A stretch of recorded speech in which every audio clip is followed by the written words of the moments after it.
A few years ago, I ran a session for my party where they faced off against a legendary creature known as the False Hydra. And if you've never heard of the False Hydra before, then I've got a video about that adventure if you want to watch it, but the important part is that the party really enjoyed fighting it. So when I was writing my next campaign for them, I wanted to make something that could one-up the False Hydra itself. And after months of setup, they were finally approaching the city where my monster was lurking. Or at least one of the party members was, because the rest of them had all just died about a day earlier.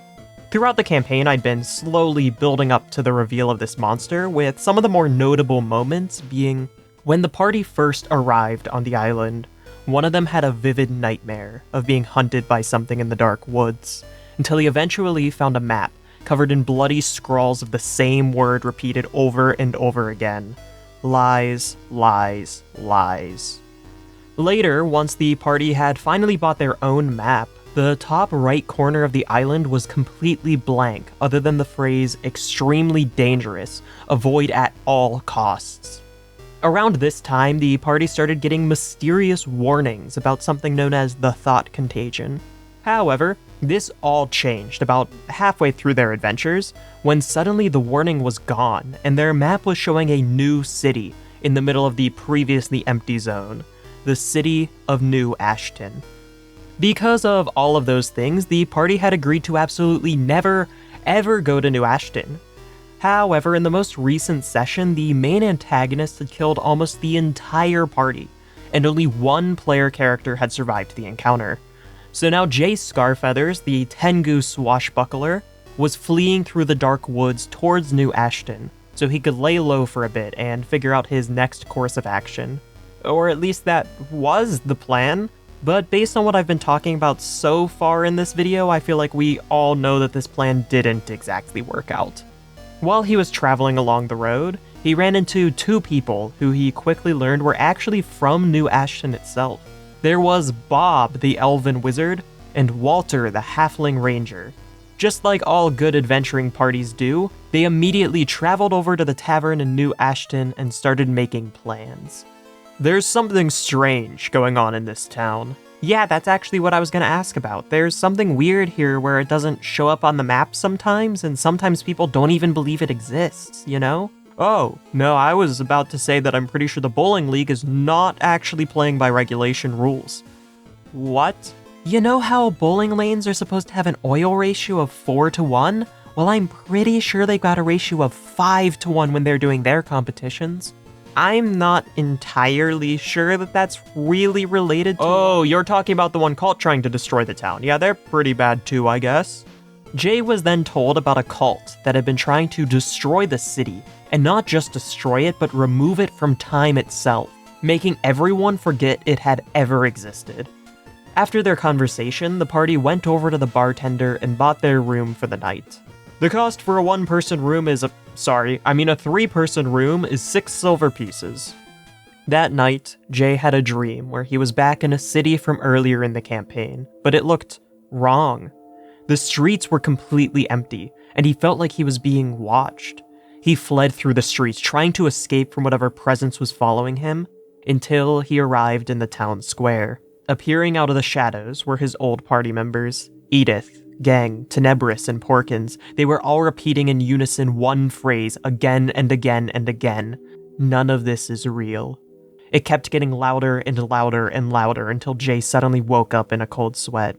He looked around the dark bedroom and noticed that both of his new party members were gone. Their bedrolls were completely empty. Still half asleep, Jay stumbled over to the window and looked out. And that's when things started to get a little bit weird. Normally the streets would be pretty empty this late at night, but instead they were completely full.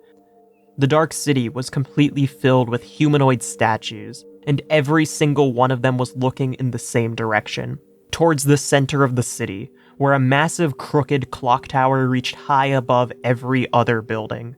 But that couldn't be right. There hadn't been a clock tower before, right? Jay wiped the sleep from his eyes and looked out the window again, and suddenly everything looked back to normal. The clock tower was gone, and the streets were empty once more. Jay went back to sleep, and in the morning the rest of his party had returned from where they'd gone the night before.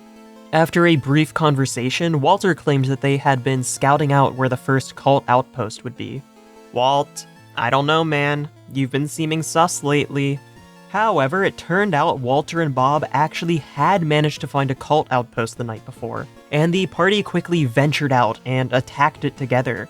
However, it wasn't really that important or real, so we're skipping through that until afterward, when they traveled back to the tavern to celebrate their victory. Jay had a few drinks as the party all talked to one another and discussed their plans for hunting down the rest of the cult. But when he started his fourth ale, he failed his fortitude save and became inebriated. The tavern music cut out, and as Jay looked around the room, he saw that every single person had been turned into statues, even his party members. Jay stumbled out of the tavern and into the street, and it was just like the night before. The streets were full of statues, all staring towards a massive clock tower rising up above the city. It was at this point that the player said he wanted to get out the map of the island and look at it again. Specifically, he wanted to see if New Ashton was still there. However, when he got out the map, it was practically unreadable. It was covered in bloody scrawls of the same word repeated over and over again. Lies, lies, lies. Jay looked back up at the clock tower, and it had changed. Where there was once a large clock face, there was now a massive eye staring down at him. However, that wasn't the only thing that had changed. All of the statues had now turned to look towards Jay instead of the clock tower, and they almost looked like they'd moved closer? He turned and fled back into the tavern, quickly sobering up as he tried to make a plan for what to do, but when he stepped back inside, he saw that everyone was back to normal. "Jay, you good? You just ran away mid-conversation, and you look like you've seen a ghost." "Yeah, I'm fine, just thought I'd heard something outside." Jay succeeded on his deception check, and the party seemed to believe him. Later that night, they returned to their room and went to sleep. However, Jay remained alert, thinking about everything that had happened, and that's when he came up with a theory. What if the clock tower was actually real, but was somehow hiding itself from him? It had somehow gotten into his mind and was able to alter his senses to whatever it wanted him to see or hear, which would explain why the town had suddenly appeared on the map. The tower must have somehow infected the minds of his party and been trying to lure them here. He wasn't sure what the creature's goal was, but he didn't want to find out. How could he fight it though? A creature that was literally inside of his own head? Then it hit him. The two times that the illusion had fallen had been when he was half asleep and when he'd been inebriated. When he was in an altered state of mind, the creature lost control, and he was able to see what the world really looked like. Jay immediately started searching through his bag and found a spell scroll that he'd been given as payment for a quest a long time ago. A spell scroll of Mind Shield. He cast it on himself, and it worked. He was able to see the real world once more. However, this time the creature in the clock tower noticed what was happening, and it wasn't gonna let Jay escape without a fight. The stone statues that used to be his party members started to move towards him. Jay had to think fast. He only had seconds to find a way out of the situation before the statues would be close enough they could attack. Suddenly he had a brilliant idea. He turned around, then ran and jumped out the window. The window that was 4 stories above the ground. He crashed down to the street below, taking a decent chunk of damage, but he was still alive. However, as he looked around, he remembered that the street was full of statues as well, and every single one of them was approaching him. There was no way he'd be able to run through the sea of stone creatures without dying, and he wasn't going to be able to fight them, because as Doctor Who once said, you can't kill a stone. He did have one option left though. You see, Jay wasn't just a Tengu, he was also a tiefling. He was half devil.